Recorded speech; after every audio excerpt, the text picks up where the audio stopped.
سرکار بغداد سیدنا عبد القادر جیلانی رضی اللہ تعالیٰ عنہ، یقیناً آپ کے ولی کامل ہونے پر تقریباً پوری امت کا اتفاق ہے۔ اتفاق کا مطلب صرف بریلویوں کا نہیں، دیوبندی بھی مانتے ہیں، اہل حدیث بھی مانتے ہیں، شیعہ بھی مانتے ہیں۔ غوث پاک رضی اللہ تعالیٰ عنہ کی ولایت سے ان میں سے کسی کا انکار نہیں۔ آج بھی بغداد میں جائیں، لنگر بٹ رہا ہوتا ہے، شیعہ بھی کھا رہے ہیں۔ غوث پاک رضی اللہ تعالیٰ عنہ کا لنگر آج بھی بٹ رہا ہے۔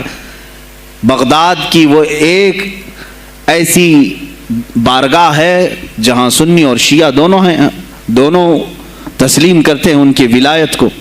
اب رہے بات اہل حدیث کی یا دیوبند کی، ان کی کتابیں اٹھاؤ تو پتہ چل جائے گا کہ غوث پاک کے متعلق انہوں نے کیا کیا نہیں لکھا۔ پیر پیراں، میر میراں، شہنشاہ بغداد، بلکہ شیخ ابن تیمیہ جو ہر ولی کی تنقید کرتا تھا، ہر صوفی پر طعن و تشنیع کرتا رہا، اس نے اپنی کتاب میں لکھ دیا کہ میرے پاس اتنی تواتر تک، تواتر کہتے ہیں اتنے لوگوں کا بیان کرنا کہ جن کا جھوٹ پر جمع ہونا محال ہو۔ شیخ ابن تیمیہ کہتا ہے میرے پاس اتنی تواتر سے کسی اور کی کرامتوں کا ذکر نہیں پہنچا جتنا شیخ عبد القادر جیلانی کا پہنچا ہے۔ الفضل لما شہید بہ الاعداء، فضیلت تو اس کی ہے جس کی دشمن بھی گواہی دے رہے ہوں۔ عزیزان گرامی وقار، سرکار بغداد رضی اللہ تعالیٰ عنہ کی ولایت پر تقریباً امت کا اتفاق، بعد میں آنے والے سارے مسلمان انہیں ولی مانتے ہیں۔ اور یہ اور بات ہے کہ ولایت تک سب کا اتفاق ہے، اب غوث کے مقام کے متعلق الحمدللہ ہم منفرد ہیں اس میں، اس لیے کہ ہم انہیں غوث اعظم بھی کہتے ہیں، استغاثہ بھی کرتے ہیں۔ یہ ایک الگ ٹاپک ہے جہاں شرک بدعت اور کفر کے فتوے لگتے ہیں کہ بریلوی اللہ کو چھوڑ کر اولیاء سے مانگتے ہیں، اور یہ بیویوں سے مانگ لیں تو کوئی حرج نہیں، ہاں اپنے بچوں سے مانگ لیں تو کوئی حرج نہیں، بلکہ چپراسی اور نیتاؤں سے مانگ لیں تو کوئی حرج نہیں۔ کسی صاحب نے آ کر کے مجھ سے کہا تھا آپ غوث اعظم کیوں کہتے ہیں؟ اعظم اللہ ہوتا ہے، سب سے اعظم غوث کہیں ٹھیک ہے۔ سلفی صاحب تھے، ہم نے کہا کہ آپ کو سرکار عبد القادر جیلانی کو غوث اعظم کہنے پر اعتراض ہے، لیکن ایک چوڑا چمار ملک کا پرائم منسٹر بن جائے تو اسے وزیر اعظم کہہ دیتے ہیں، کوئی دقت نہیں آپ کو، وہاں اعظم کہتے ہیں آپ، اعظم کہنے میں آپ کو وہاں جھجک بھی نہیں آتی، اور غوث پاک کو اعظم کہنے میں آپ کو شرم آنے لگتی ہے۔ یہ اپنے اپنے نصیبے کی بات ہے، آپ کا اعظم کوئی اور ہے، ہمارا اعظم کوئی اور ہے۔ عزیزان گرامی، سرکار بغداد شہنشاہ ولایت سلطان الاولیاء سیدنا عبد القادر جیلانی رضی اللہ تعالیٰ عنہ، ماں کے پیٹ سے ہی ان کو ولایت عطا کی گئی۔ یہ وہ اولیاء میں سے ہیں جن کا پیدائشی اللہ تعالیٰ نے منتخب فرمایا ہے، بلکہ جس وقت آپ کی ولادت ہوئی یہ شعبان کا آخری دن، اور آپ کی والدہ ماجدہ کے بطن سے آپ اس عمر میں پیدا ہوئے جب عورتوں میں اولاد کی امید ختم ہو چکی ہوتی۔ آپ کی ماں کی عمر 60 سال کی تھی جب آپ پیدا ہوئے، یہ خود اپنے آپ میں ایک کرامت ہے۔ اور سرکار بغداد رضی اللہ تعالیٰ عنہ جب جیلان میں پیدا ہوئے تو آپ کا معمول تو دیکھیں، آپ کی ماں خود بتاتی ہیں، دوسرے سال غالباً لوگوں کو چاند میں شک ہو گیا، 29 کا چاند نظر آیا کہ نہیں آیا، بعض کہنے لگے ہو گیا ہوگا، بعض کہنے لگے نہیں ہوا ہوگا، تو یوم الشک کہتے ہیں، یعنی 30واں جو شعبان کا ہوتا ہے، وہ ایک رمضان بھی ہو سکتا ہے، 30 شعبان بھی۔ تو لوگ آئے حضرت فاطمہ ام الخیر کے پاس جو غوث پاک کی ماں ہے، پوچھا کہ کل کا چاند ہوا کہ نہیں ہوا، ہمیں شک ہو گیا ہے۔ آپ نے کہا چاند ہو گیا ہے اور رمضان شروع ہو چکا ہے۔ کہا کیسے؟ کہا صبح سے میرا بیٹا عبد القادر دودھ کو منہ نہیں لگایا ہے، اور میرے بیٹے کا یہ معمول ہے پچھلے رمضان سے ہی، جس وقت غوث پاک پیدا ہوئے رمضان شروع تھا۔ ان کی ماں کہتی ہیں سحری سے لے کر افطار تک غوث پاک اپنی ماں کا دودھ نہیں پیتے تھے۔ یہ بچپنے میں ماں کی گود میں روزے کا آپ کے اوپر کوئی مکلف نہیں تھے، آپ احکام شریعت ابھی آپ کے اوپر لاگو نہیں تھے، لیکن اللہ کا ایک ولی آتا ہے تو وہ نظام خدا قائم کرنے کے لیے آتا ہے۔ آج میں اسی پر گفتگو کرنا چاہوں گا۔ اللہ کے اولیاء ظاہر کیوں ہوئے دنیا میں اور کیوں آتے ہیں؟ ان کا سب سے بڑا مقصد دنیا میں آنے کا، جلوہ بار ہونے کا، وہ یہ ہوتا ہے کہ نظام خداوندی کو زمین پر قائم کریں. جس کی کائنات ہے اسی کی بات یہاں پر قائم ہونی چاہیے. اب یہ باتیں وقت کے ساتھ گزرتی جاتی ہیں اور لوگ بھول جاتے ہیں. آپ سب کو پھر میں یاد دلا دوں، میرے عزیز، میں نے بھی اور آپ نے بھی اللہ سے ایک وعدہ کیا ہے. ہماری روحوں نے اللہ سے وعدہ کیا ہے. جب اللہ تعالیٰ نے ہمیں پیدا بھی نہیں کیا تھا اس وقت ہماری روحوں کو بلا کر اس نے ایک وعدہ لیا، الست بربکم، کیا میں تمہارا رب نہیں ہوں؟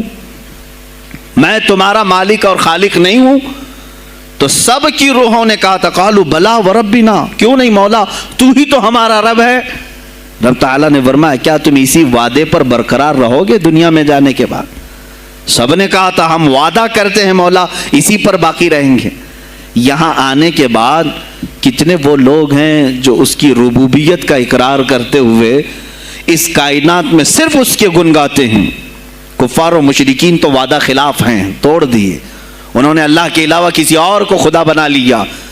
لیکن تم نے اللہ اکبر تو کہا، زبان سے تو تم نے تسلیم کیا، لیکن تمہارا رہن سہن یہ بتاتا ہے کہ تمہارا مالک کوئی اور ہے.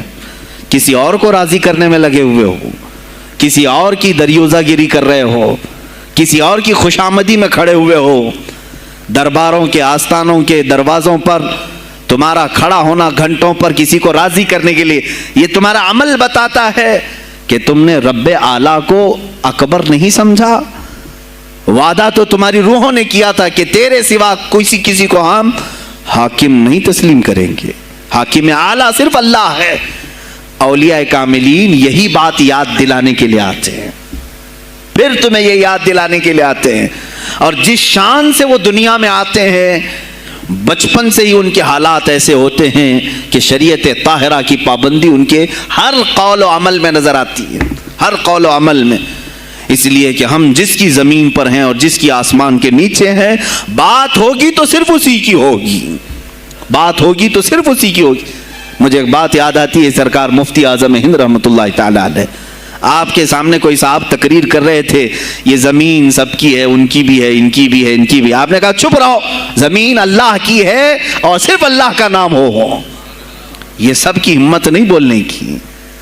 زمین اللہ کی ہے اور اللہ ہی کا، یہاں پر اللہ ہی کی بولی بولی جائے، اسی کے لیے زیب دیتا ہے. جس کے گھر میں رہ رہے ہو اسی کی بات کرو. عزیزان گرامی وقار، سرکار بغداد، ان کی کرامات اپنی جگہ پر، لیکن ان کی زندگی کے کچھ اہم گوشے میں لے کر آج حاضر ہوں. آج ہمارے حالات کے اعتبار سے بھی ضرورت ہے اس کی. جب آپ پروان چڑھتے رہے اپنی ماں کی گود میں، بہت جلدی آپ کے والد گرامی کا انتقال ہو گیا. آپ سے خود پوچھا گیا تھا غوث پاک سے، آپ کی جوانی میں یا جب آپ کا شہرہ بغداد میں بہت ہو گیا تب پوچھا گیا تھا آپ کو اپنے ولی ہونے کا احساس کب ہوا؟ غوث پاک سے ہی پوچھا گیا تھا آپ کو کب پتہ چلا اللہ نے آپ کو ولایت کا یہ مقام عطا کیا؟ آپ فرماتے ہیں جب میں 10 سال کا تھا، مدرسے جاتا تھا تو غیب سے ایک آواز آتی تھی، افصحوا فی المجالس لولی اللہ. غیب سے آواز آتی تھی، اے لوگوں مجلس میں جگہ چھوڑ دو، اللہ کا ولی آ رہا ہے. یہ آواز صرف میں نہیں، میرے استاد بھی سنتے، وہاں بیٹھے شاگرد بھی سنتے، اور سب کھڑے ہوتے تھے، جگہ دیتے تھے. غوث پاک فرماتے ہیں جب ہر بار مجھے یہ آواز آنے لگی تب مجھے احساس ہوا کہ اللہ تعالیٰ نے مجھے ولایت کا تاج پہنایا ہے. پھر آپ کو لہو و لعب میں، کھیل کود میں نہیں رکھا گیا. فرماتے ہیں ایک بار میں صرف ایک گائے کی پونچھ پکڑنے کی کوشش کر رہا تھا، گائے پلٹ گئی، فصیح عربی میں کہنے لگی الہذا خلقت ام بہذا امرت یا عبد القادر، اے عبد القادر کیا تجھے اسی کام کے لیے پیدا کیا گیا یا تجھے اللہ نے اس کام کا حکم دیا کہ میری پونچھ پکڑے؟ غوث پاک فرماتے ہیں میں چونک گیا کہ یہ ایک جانور مجھ سے عربی میں بات کر رہا ہے. اور اس کے بعد وہ گائے خود کہنے لگی اے عبد القادر تجھے اللہ نے اپنی مخلوق کے لیے بنایا ہے، اپنے بندوں کو راہ راست پر لانے کے لیے. غوث پاک فرماتے ہیں اس کے بعد زندگی میں کبھی کھیل کود کی خواہش بھی نہیں آئی. کھیل کود کی خواہش بھی نہیں آئی, کبھی تصور بھی نہیں کیا. اور جب آپ جیلان سے نکل کر بغداد آئے, بغداد کے جو حالات تھے وہ آپ نے بہت قریب سے مشاہدہ کیا. میرے عزیزو, آج کے جو حالات ہیں نا, آج کے جو حالات میں نے پڑھا, اس سے بھی زیادہ ڈینجر حالات اس زمانے کے تھے. آج لوگ حالات کی شکایت کرتے ہیں, بہت سارے علماء مولانا ہم سے یہ کہتے ہیں حالات اب صحیح نہیں ہیں, ویسے نہیں ہے پہلے. میں تمہیں غوث پاک کے حالات بتاتا ہوں. اس وقت سیاسی حالات کیا تھے, اس وقت سیاسی حالات اتنے خطرناک ہو چکے تھے. بغداد میں شیعوں نے اپنا گڑھ جمایا تھا, یہاں تک کہ ہر عالم پر, ہر واعظ پر, ہر امام مسجد پر پابندی تھی. سیدنا ابو بکر صدیق اور حضرت عمر کا کوئی نام نہیں لے سکتا تھا, کوڑے مارے جاتے تھے. شیخین کا اگر کسی نے نام لے لیا, کسی عالم نے, کوڑے مارے جاتے تھے. خلیفہ واثق باللہ تک یہ تاریخ چلی بغداد میں. اور سلطنتیں ٹوٹ چکی تھیں, سیاسی حالات اس قدر خراب ہو چکے تھے, چھوٹی چھوٹی ٹکڑیوں میں بٹ چکے تھے مسلمان. مصر کی طرف دیکھیں تو فاطمی حکومت قائم ہو گئی تھی, وہ اپنے آپ کو فاطمی کہہ رہے تھے. بغداد میں عباسی خاندان حکومت کر رہا تھا, اور وہ بھی سمٹ کر کے صرف بغداد کے اطراف رہ گئی بس. پھر ترکی کی طرف دیکھیں تو سلجوکی خاندان تھا, ایک ایک ٹکڑا حکومت کر رہا تھا, اور یہی آپس میں دست بگریباں تھے, ایک دوسرے سے لڑ رہے تھے. اور پھر پلس اس پر ایسا کہ بازنطینی جو عیسائی تھے, صلیبی تھے, ان سلطنتوں کو آپس میں لڑا کر کے اس قدر شدت پیدا کر چکے تھے کہ بغداد والا مصر نہیں جا سکے, مصر والا ترکی نہ آ سکے. پھر ادھر بخارا, سمرقند, نیشاپور, یہ جو رشیا میں ہیں آج, ازبکستان وغیرہ میں, یہاں الگ ایک سلطنت قائم تھی, اور ہند میں الگ کفرستان تھا. سب جگہ الگ الگ حالات تھے. اور مسلمانوں کے لیے اس زمانے میں ایسے حالات ہو گئے جیسے لاک ڈاؤن ابھی کا سیم.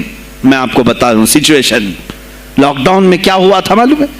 یہ ہمارے طلبہ دیکھیں 8 مہینے سے بیٹھے ہوئے ہیں, مدارس میں نہیں گئے, حفظ قرآن کر رہے تھے, عالم دین بن رہے تھے, مدرسے بند ہیں نا, گھروں میں بیٹھے کچھ تو آوارہ گردی کر رہے ہیں. اسی طرح کالج کے بچے بھی, اسکول کے بچے بھی, سب چھوٹے ہوئے ہیں لاک ڈاؤن کی وجہ سے. سیم یہی سچویشن اس زمانے میں ہوئی.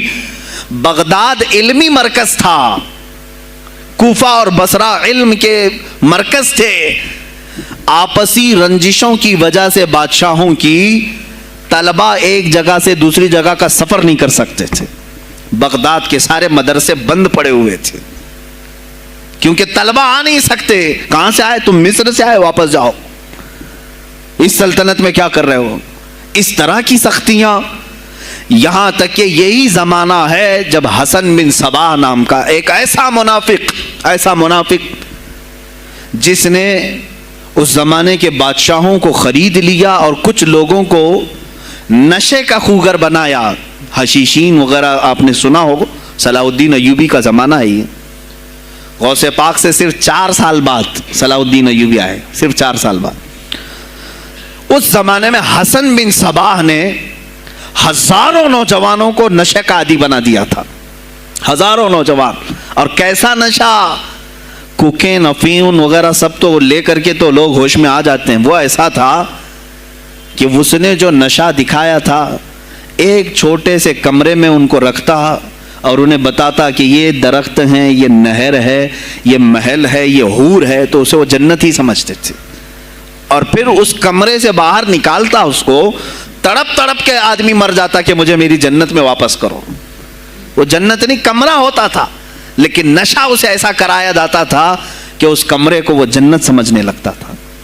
اور ان نوجوانوں سے کیا کرایا جاتا تھا؟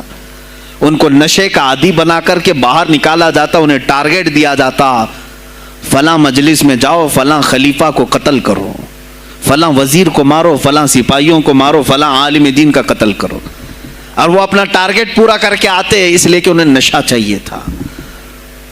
وہ 1 دن 2 دن سے زیادہ اس نشے کے بغیر رہ نہیں پاتے ہیں. وہ اپنا ٹارگیٹ کرنے کے لیے اپنی جان بھی جوخم میں ڈالتے ہیں. اس طرح کے کئی حملے خلفاء پر کرائے حسن بن صباح نے. اور جانتے ہیں میں نے آج تاریخ دیکھی، حسن بن صبا نے علماء اہل سنت کو اس زمانے کے 40,000 علماء کو قتل کرایا.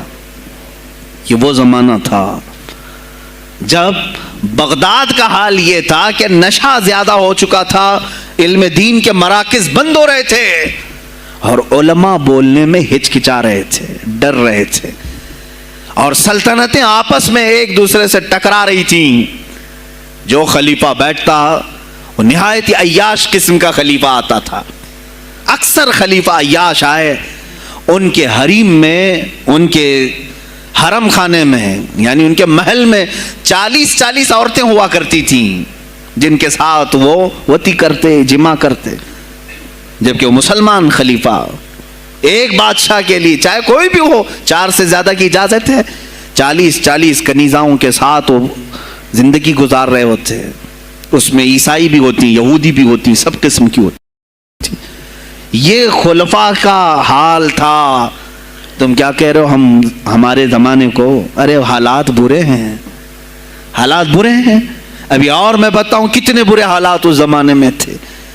علماء کو کوڑے مارے جاتے تھے اگر بولے. ارے شیخین کا نام لینے پر پابندی بغداد میں لگ گئی ہو، اس سے بڑا اور ظلم کیا ہو سکتا ہے؟ سیدنا ابو بکر صدیق، حضرت عمر کا نام لینے پر کوڑے مارنے لگائے جاتے.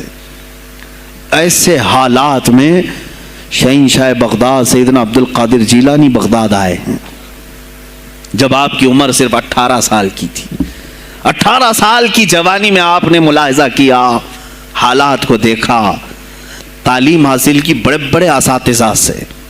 آپ کے اساتذہ فقہ میں الگ ہیں، حدیث میں الگ ہیں، تفسیر میں الگ ہیں، علم کلام میں، کئی علوم و فنون پہ آپ نے مہارت حاصل کی.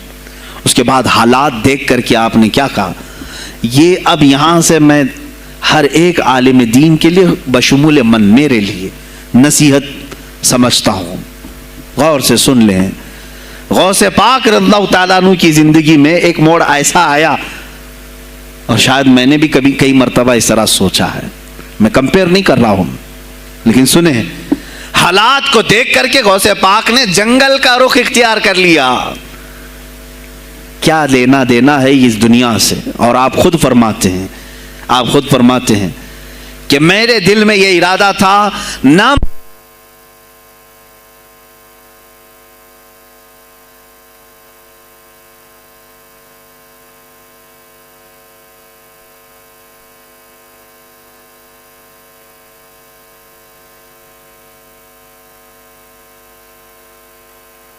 ہیں. میرا ارادہ ہوا جنگل میں ایسی جگہ رہوں کہ نہ مجھے مخلوق دیکھے اور نہ میں مخلوق کو دیکھوں. عبادت میں ایسے مصروف ہو جاؤں. جنگلوں میں آپ عبادت کرتے رہے، لیکن فرماتے ہیں مجھے غیب سے آواز آئی اللہ رب العزت کی طرف سے.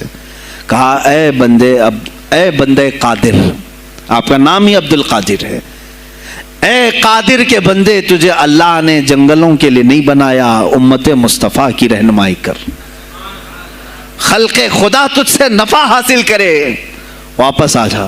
غوث پاک فرماتے ہیں میرا ارادہ تو تھا کہ میں اپنی زندگی اللہ کی یاد میں فنا کر دوں، لیکن میں شہر صرف اس لیے واپس آیا کہ جنگل میں صرف میری اصلاح ہو سکتی ہے، شہر میں پوری امت کی اصلاح ہو سکتی ہے.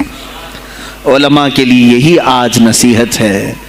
تم چاہے تو گدی نشین بن جاؤ، سجادہ نشین بن جاؤ، جھولی نشین بن جاؤ، جنگل نشین بن جاؤ. ہو سکتا ہے تمہارے اپنے فائدے کے لیے تم سوچ سکتے ہو. میں نے ابھی یہ کہا میرے دل میں ارادہ تھا کہ گوشہ نشین ہو کر کے اپنی عبادت کریں، اپنی آخرت کی فکر کریں. نہیں، علماء کو اللہ تعالیٰ نے علم عطا کیا ہے امت مصطفیٰ کی رہنمائی کے لیے. یہ امانت ہے، چاہیں تو بھی چھپ نہ سکیں. عزیزان گرامی وقار، غوث پاک رضی اللہ تعالیٰ عنہ واپس بغداد آئے. اچھا وہ اتنی عبادتوں کے عرصے میں جانتے ہیں کہاں کہاں کا سفر نہیں کیا انہوں نے؟ جنگلوں کا سفر، صحراؤں کا سفر، بیابانوں کا سفر، یہاں تک کہ سری لنکا کی سرزمین تک پہنچے، ملتان تک آئے.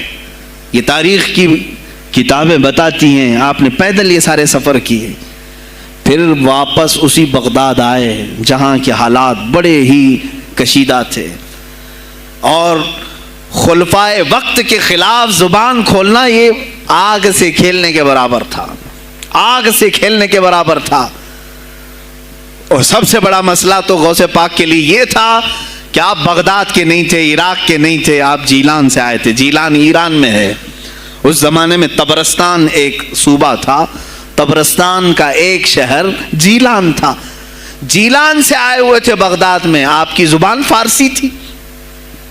فارسی زبان کا ایک طالب علم بغداد میں آیا ہے، اور بغداد پورا عربیوں کا ہے، فصیح عربی بولنے والے لوگ، اور نہایت ہی عیاشی میں پڑے، ان کی اصلاح کیسے کریں۔ دل میں بار بار یہ احساس ہوتا۔ غوث پاک فرماتے میری زبان فارسی تھی اور ان کی زبان عربی ہے، میں ان سے خطاب کیسے کروں، ان کو اصلاح کے راستے پر کیسے لاؤں۔ بار بار سوچتے تھے، لیکن دل میں ایک درد ہوتا تھا کہ امت مصطفیٰ کو اس حال میں میں نہیں چھوڑنا چاہتا۔ ایک دن ایک مسجد میں غمگین حالت میں سوئے، ظہر کا وقت تھا، نماز پڑھ کر کے آپ آرام کر رہے ہیں، اور جیسی آنکھ بند ہوئی سرور کائنات صلی اللہ علیہ وسلم تشریف لائے۔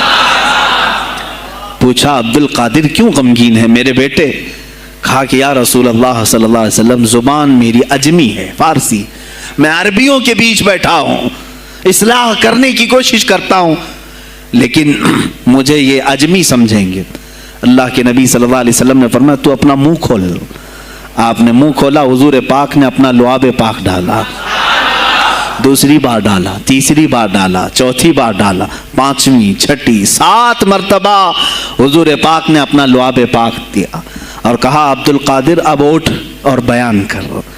فرماتے ہیں خواب میں نے حضور اکرم صلی اللہ علیہ وسلم کا لعاب پاک لیا، تھوڑی ہی دیر گزری تھی، میرے خواب میں ہی میرے جد کریم مولا کائنات علی مرتضیٰ تشریف لائے۔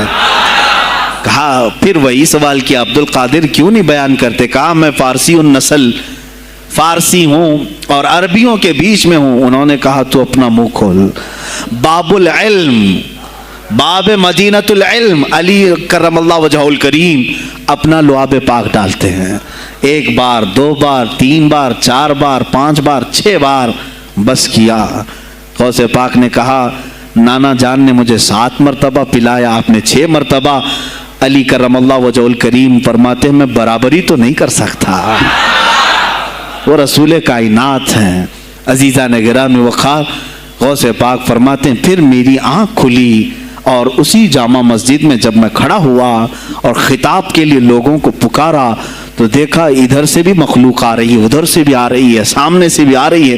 مجمع اتنا کثیر کہ تل دھرنے کی جگہ مسجد میں نہیں تھی، اور جب آپ کا خطاب ختم ہونے کو تھا لوگ اپنے کپڑے پھاڑنے لگے اور بے ہوش ہونے لگے۔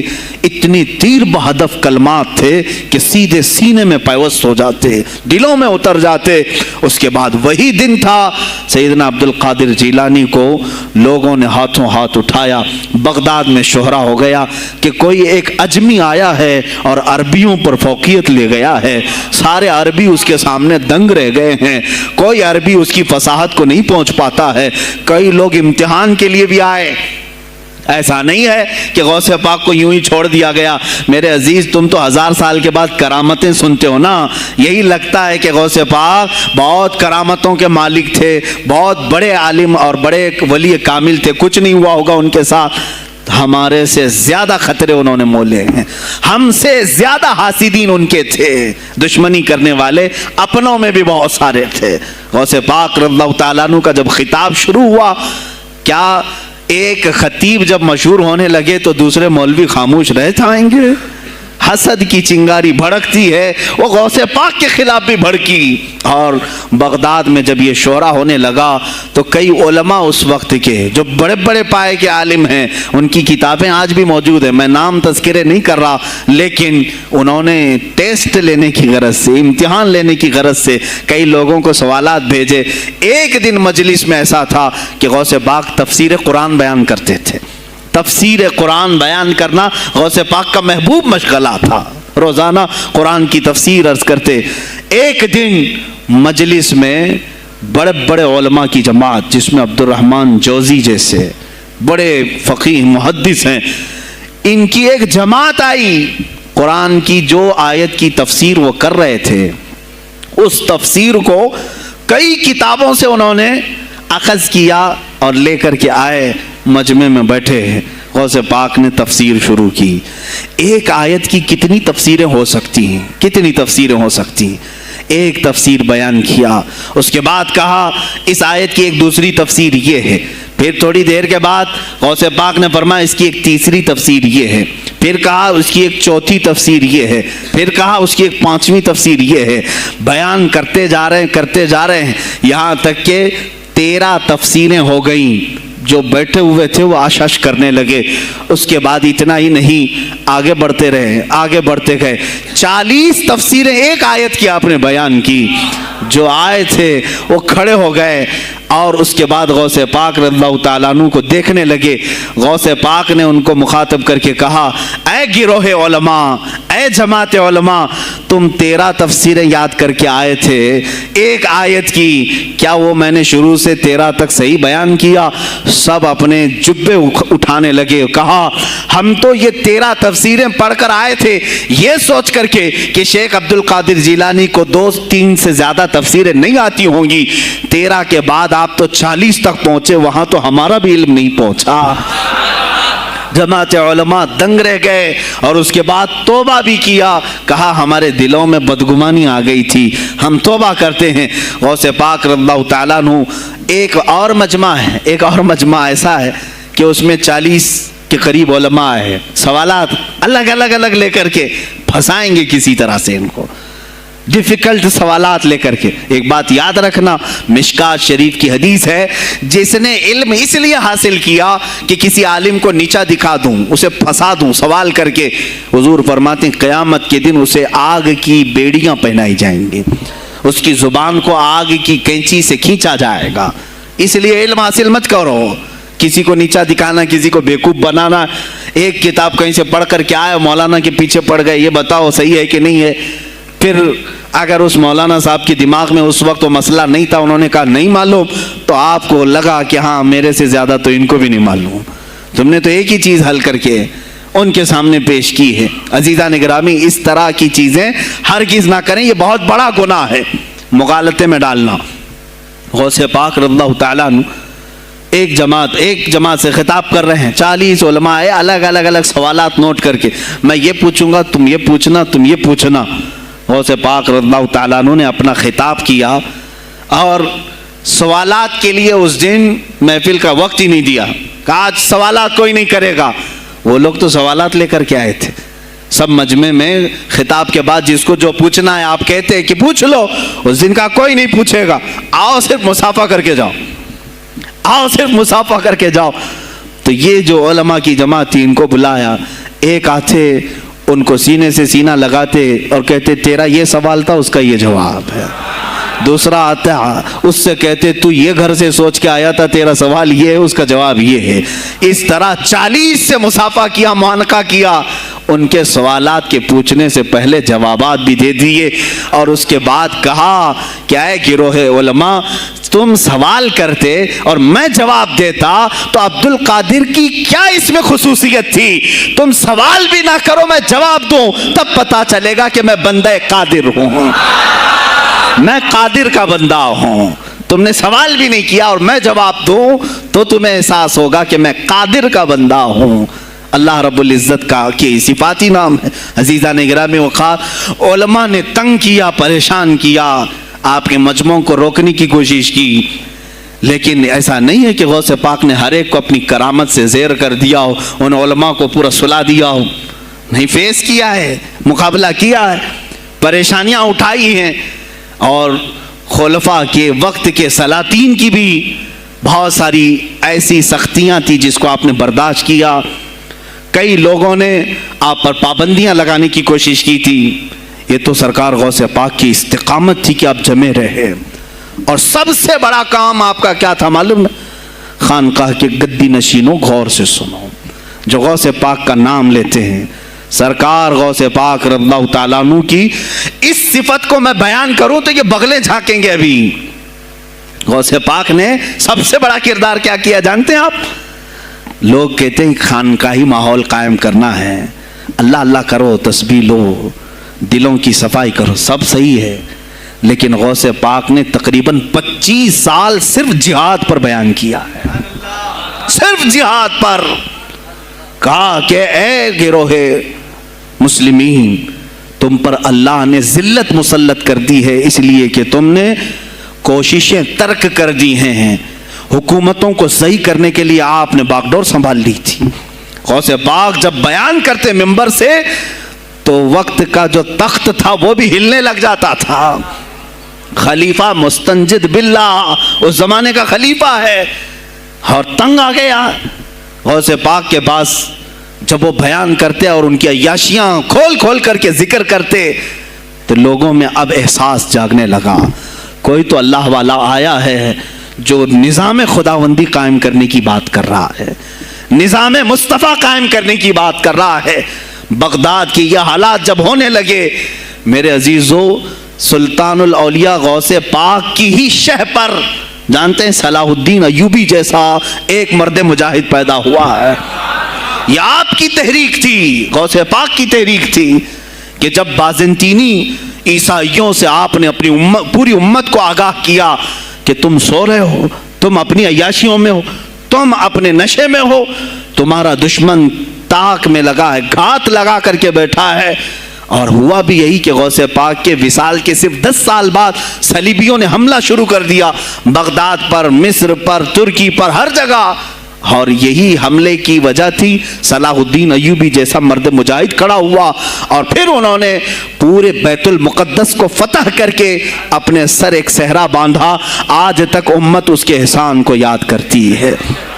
میرے عزیزو, غوث پاک کے زمانے کے ہیں صلاح الدین ایوبی. اتنا ہی نہیں, آپ ہی کی تحریک تھی, غوث پاک کی تحریک تھی کہ تم جوانوں کو تیار کرو, تمہاری زندگی عیاشی کے لیے نہیں, اللہ کا نظام قائم کرنے کے لیے ہے.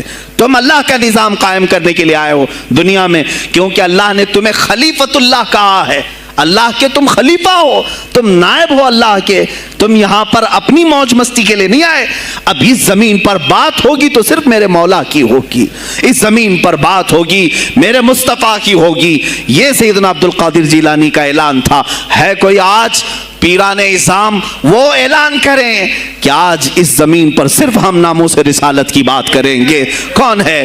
کیوں بیٹھے ہو؟ غوث پاک سے اگر تمہاری ادنا سی نسبت ہے تو پھر تمہیں اپنے جوانوں کو, اپنے مریدوں کو یہ سکھانا ہوگا کہ موٹے موٹے نذرانے دینے سے نہیں چلے گا, اپنی گردنیں حضور کو پیش کرنے کے لیے تیار کرو.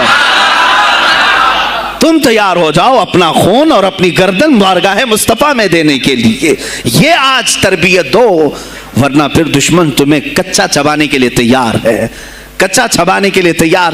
عزیزان گرامی, میں غوث پاک کی تحریک آپ کو بتا دوں کون سی تحریک تھی. وہ صلاح الدین ایوبی جو بیت المقدس فتح کیا, یہ غوث پاک کی تحریک ہے. اور پھر چند سالوں کے بعد پورے عالم اسلام میں جو خلافت عثمانیہ قائم ہوئی, غازی ارطغرل جو آئے, یہ تحریک بھی غوث اعظم کی پیدا کی ہوئی تھی. آپ نے جوانوں کو متحرک کیا تھا اور پھر امت کا وہ شعور بیدار کیا تھا جو ان میں مردہ کر چکے تھے کچھ حکومت کے کارندے. میں سمجھتا ہوں اس وقت جتنے خلفاء بیٹھے ہوئے تھے خلافتوں پر, تخت پر, جو نام کے مسلمان تھے, یا اس کو ہماری زبان میں سمجھ لیں سب کانگریس کے تھے, جو منافق تھے, یعنی دکھتے تھے بس, لیکن اندر سے سب نفاق ہوتا تھا, نفاق ہوتا تھا. ہاں میں صاف کہوں گا, بغداد میں بھی کانگریس کا خلیفہ رہا ہوگا, مصر میں بھی, اور ترکی میں بھی, اور نیشاپور میں بھی, اس لیے کہ مسلمانوں کے خون چوس کر کے تخت پر بیٹھ تو جاتے لیکن پوری زندگی گزر جاتی, میرے مصطفیٰ کا نام تک نہیں لیتے تھے. ان کو بٹھاتے تھے مسلمان. آج آپ بھی تو یہی کر رہے ہیں, یہی کر رہے ہیں. ہم اپنا اپنا سمجھ کر کے جن کو اوپر تک بٹھاتے ہیں, پوری زندگی چھان مار کر کے دیکھ لو کبھی یہ نظام قرآن کی کبھی بات کیا ہے؟ کبھی میرے مصطفیٰ پر آنے والی آنچ کے لیے کھڑا ہوا ہے؟ کوئی نہیں کھڑا ہونے والا ہے. ان کے سفید کرتے اور ان کے سفید پاجامے سب کفن بن کر رہ جائیں گے اور کچھ بھی نہیں ہوگا.